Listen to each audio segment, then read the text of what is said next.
Hello everybody, this is my Wrestlemania 24 review. I'll just get through it real quick for you.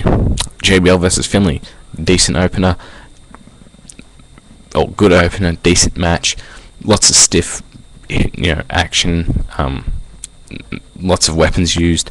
I was disappointed with Hornswoggle not getting involved in the ending sequence somehow, and Finlay having to do the job, but it was still good. 2 stars, I guess. Next we had Money in the Bank match. This was very good. Lots of high spots, lots of crazy spots. Matt Hardy made his return. Lots of interesting things in the Money in the Bank match. Not the best Money in the Bank match, a very creative one and a very good one, but not the best. 3 3/4 stars. Next we go on to Batista versus Umaga. I was disappointed in this match. It was more like a SmackDown main event. Just a bit boring for me and not very exhilarating. 1 1/4 stars. Then we went on to Kane versus Chavo Guerrero. I'll give this a 1/4 star. It's just a squash. Kane won the title. That's why I'm giving it a 1/4 star, because Kane won the title. Then we had Flair versus HBK, which was an incredibly emotional match. It was just amazing to watch. The layout of the match was perfect. The execution of the match was less than perfect, but it was just really good given their physical conditions.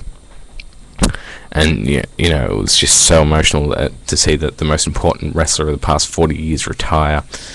And it was just, there was so much drama in it. Like at the ending sequence, you had Flair getting up and after taking Sweet Chin Music and saying, "Come on, hit me," and HBK said, "I'm sorry," and then Sweet Chin Music him and pinned him, and just really emotional stuff. It was great.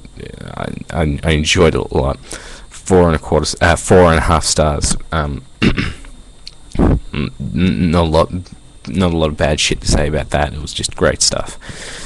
Then we had Bunnymania. This was just sort of a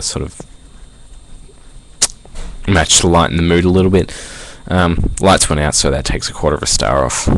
I thought Mickie James should have been in Ashley's role because she's a better wrestler, but 3/4 star. So yeah, it was not bad given what it was. I wasn't expecting much out of it anyway, so I wasn't disappointed. Triple H versus Orton versus Cena. As soon as I knew it wasn't the main event, I knew there was going to be a swerve, and I knew Orton was going to retain, because they'd been building up Cena versus and Triple H, and Orton just the guy who's holding the belt. The story was Triple H returned from injury and was chasing the title. Cena returned from injury and was chasing the title. Orton was the guy who just managed to hang on. Then they didn't put it in the main event. You knew Orton was going to continue to hang on to the belt, which he did, and they did it very well, actually, because you thought Triple H was going to win, and then Orton came along, boom, booted Triple H in the head. Good finish, and pinned Cena. Good finish to a good match. 3 3/4. Big Show versus Money Mayweather. Not a lot of people looking forward to this match.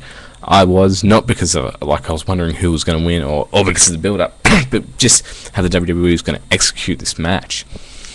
And I think they did a very good job of it.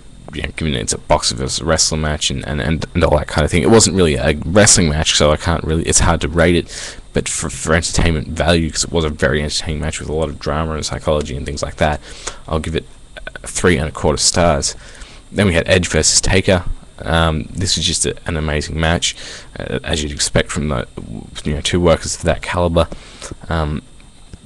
I'd take a 1/4 star off for Coach's bad commentary, calling a leg drop a drop kick, and just some stupid shit that he said.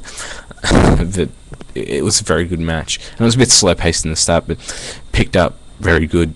I enjoyed it a lot. I didn't like the finish, which was the go-go platter, because it's a choke, which you're not supposed to do in wrestling, and you're on your back, which is another thing you're not supposed to do in wrestling, because you're exposing yourself to a pinning predicament.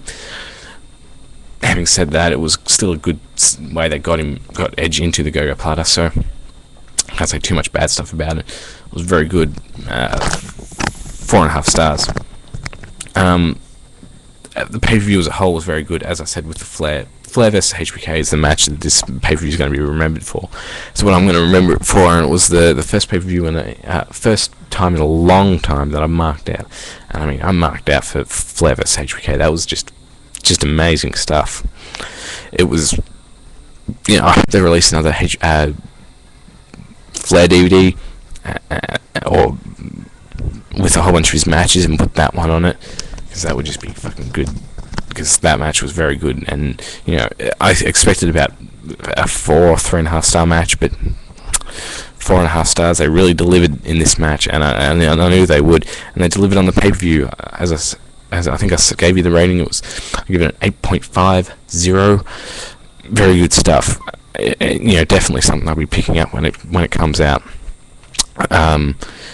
If only just for the Flair vs HBK retirement match. I mean, everything. The undercard itself wasn't very good, but as the night went on, the matches just got better and better. So it was a good pay-per-view, a very good pay-per-view, and a very good effort.